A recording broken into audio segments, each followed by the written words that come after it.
and the role of ombudsman in this quest to hold people to account and put people in jail, those who transgressed our laws. So ano ngayon ang role ng Department of Justice in, kasi parang may added body, no, yung ICI, no? So paano yung itong interplay or anong mga rules nitong bodies nito? Ang basic po ng paghabol po sa mga tiwaling lingkod bayan na hindi tumutupad sa kanilang tungkulin sa batas ay nakaatang mayorya sa ombudsman. Noong 2012 po, mayroong Memorandum of Agreement ang DOJ at ombudsman kung saan nagkaroon ng sanipwersa, paano mausig, paano mapanagot yung mga tiwaling lingkod bayan. At base po dito sa MOA na to, nagkaroon po ng hatian ng trabaho. Yung po yung case build-up, pagpo-prosecute, para po dun sa salary grade 26 and below, yung po ang napaatang sa DOJ. At yung 27 and above, ang mayorya pong jurisdiction ay nasa ombudsman.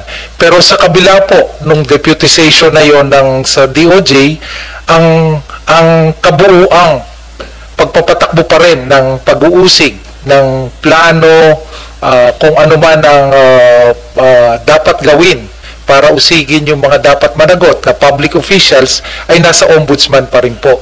Sa kasalukuyan po, create po yung ICI. Yung ICI po ay pursuant to executive order. At kasama po sa kanilang mandato ay magkalap, di ba? Nag-offer sila sa public, basically public crowdsourcing po. Kung sino man ang may kaukulang impormasyon ay tinatanggap nila at pinoproseso. Dahil nga po na-appoint na at nag-assume na ang ating bagong ombudsman, ang lahat po ng aming mga findings sa DOJ, meron din po kaming task force on this flood control. So lahat po ng findings namin ngayon, lahat po ay ipinapasa namin sa ombudsman, no? Kasama na po, referral po lahat sa ombudsman. Kasi sa ilalim po ng mandato ng ombudsman ay ang opisina po ng ombudsman ang may pangkabuoang kapangyarihan at mandato para usigin yung mga iba't iba pong dapat managot. So ngayon, itong mga investigasyon, ombudsman na ang magtutuloy.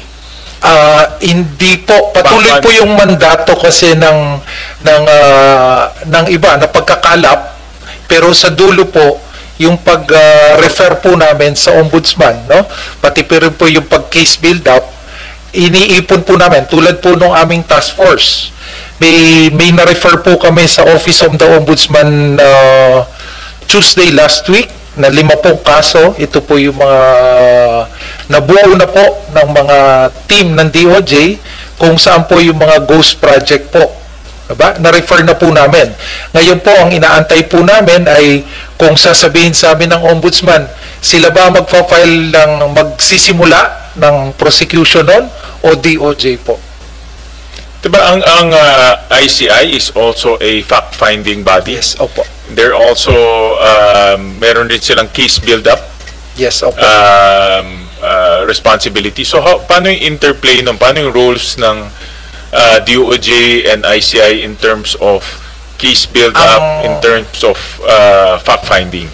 Sa fact-finding po, humingi po ng tulong sa amin ng ICI. May conflict ba? Yun ang inaano ko, mayroon bang conflict na ginagawa ng ICI pero ginagawa na rin ng task force ninyo? Wala naman pong conflict. More po ang nagko-coordinate po yung ICI. Kasi may iba po silang sources na hindi po available sa, tulad po yung kakayanan nilang magpatawag sa iba't ibang ahensya ay nagagawa ng ICI. Sa kasalukuyan nga po, nanghihiram ang ICI ng ilang piskal na para tulungan sila. Dahil ang may kakayanan po na magbalangkas ng mga ebidensya na naiipon at impormasyon ay ang mga na atin pong mga kasalukuyang mga taga-usig. So ito po yung magkabilang tulungan po na amin pong binibigay para sa ICI. Sure. Yeah, just go ahead, Senator. Akala ko ba ang ICI is an independent body? Pagka-independent, gagawin niya sa sarili niya, di ba? Tama. Opo, ang ano po is yung Teka pagtulong. muna, Opo, sumagot ka lang. opo, Senator. Independent, di ba? Opo. Ba't kinakailangan siyang humingi ng tulong sa mga fiscal ninyo, prosecutors? That is not being independent. Okay. Tama? We submit to your wisdom, Your Honor. Of course, kasi nga, tingnan mo yung creation niya, it should be an sa pangalan pa lang, independent, ano na yun, Che? ICI. Independent Commission on Infrastructure. Pag binasa mo yung kanyang mga powers, di ba, this is something that also the senators will, one way or the other, discuss probably in the course of time. Sabi niya, upon request, it can obtain information from the House of Representatives, the Senate, the courts, the Ombudsman, and other authorities. So paano yun? Bakit ka independent? And dami mo naman nagre-request ka kung kani-ganino eh. Can the Senate refuse, for example? In observance of the separation of powers. Halimbawa, nag-request siya, address to the Senate President. Wala pa kaming choice. Because there are institutional boundaries. We need to exercise the system of checks and balances. So sasabihin niya, Independent Commission on Infrastructure. Paano kang independent eh, ang dami mong kinakasangkapan, hingi ka ng hingi. You should obtain the information by yourself, all alone. Yun ang independent. Tama? Yes, Your Honor. Okay. May I continue, Mr. Chair? Yes, go ahead, Mr. Senator Merck. You're familiar with the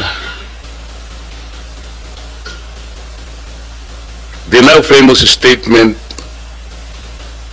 sometimes you have to bend the law to please our people. You're familiar with that? Not so familiar with that, Your Honor. How come you're not familiar with that?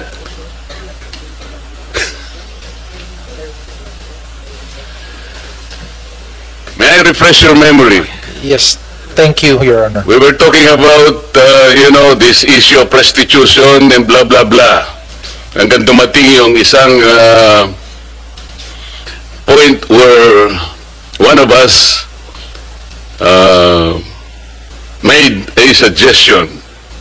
Sometimes we have to bend the law in order to please the people. And he asked the former Secretary of Justice for affirmation. Am I correct, Mr. Secretary? And the Secretary said, yes, sir. You agree with the affirmation of the Secretary of Justice? I do not agree. Thank you. I do not agree because basically in implementing the law, there are positions you can take, but bending the law is not one of them, Your Honor. Buti na lang ganyan ang sinagot mo. Kasi sa ibang mga interview, sinasabi niya, bending the law is okay, basta wag lang breaking the law. How can you accept that kind of statement? You cannot bend the law. No one is above the law, sabi pa nga natin. And the overarching principle in the promulgation of our Constitution is upholding the rule of law. No one should bend the law. Not even in imagination. Mahirap po yun eh. Kasi kung sinabi mong you agree, ang dami po kasi nagte-text sa akin, Yusek Andres. Ganyan pa lang ginagawa sa mga taxes na binapayad namin. Mga buwis namin eh. Hirap na hirap kami, mga halos dugo, pawis. Minsan may kahalo pang sipon. Nakapagbayad lang kami ng tamang buwis sa ating pamahalaan bilang mga patriotic na citizens. Pwede mo ba, sir? Sabi nila sa akin. Ilaban mo naman kami, in 2026, wag na muna kami magbayad ng tax. Because somebody said, sometimes we can bend the law to please the people. I may be able to please them, Secretary. Kasi yun ang text nila. Can I say yes to them? Can I? You, Thank you. Ito pong Secretary, yung pagkaka-transport ng dating Pangulo ng Republika sa The Hague. Ang pagkakaalam ko po kasi, maraming pronouncement ang ating Pangulo. Yung iba na-memorize ko pa nga po eh. We will not assist the ICC in any way, in any form. From now on, I ask my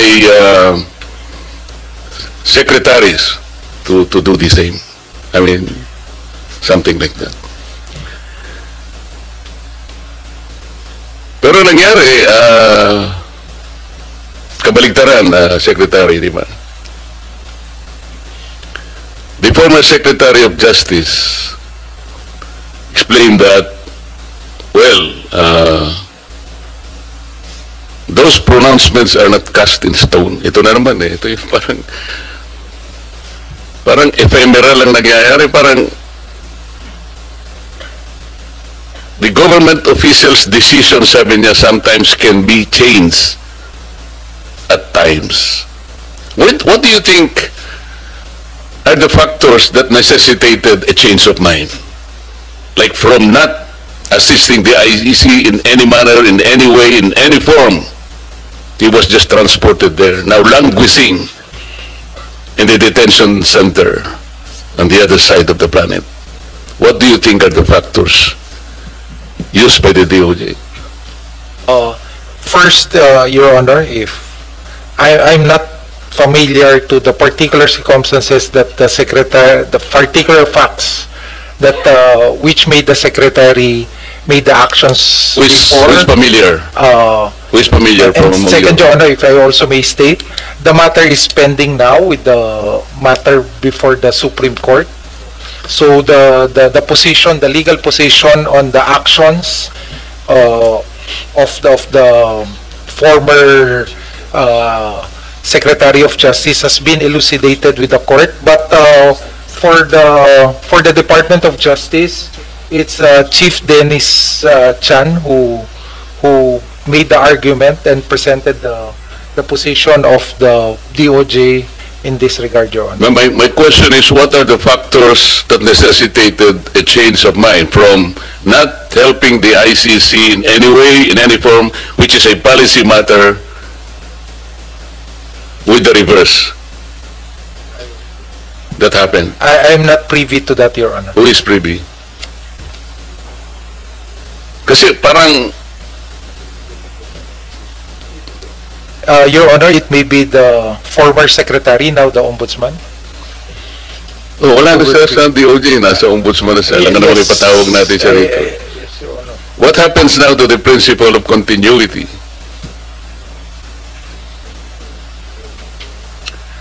Well, people might say and suspect that, you know, even policy matters can be changed by mere whims or caprices,